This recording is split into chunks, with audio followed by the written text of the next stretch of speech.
Welcome back to Stuff About Tutorials.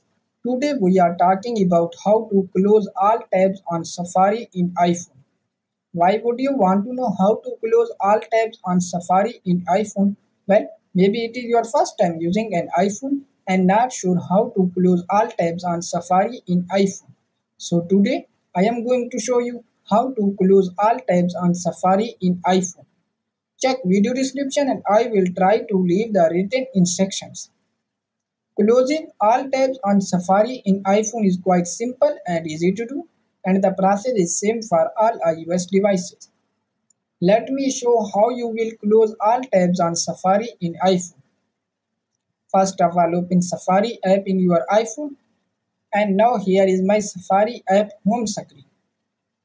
And then first of all, tap and hold two overlapping boxes that appear in the bottom right corner of your screen.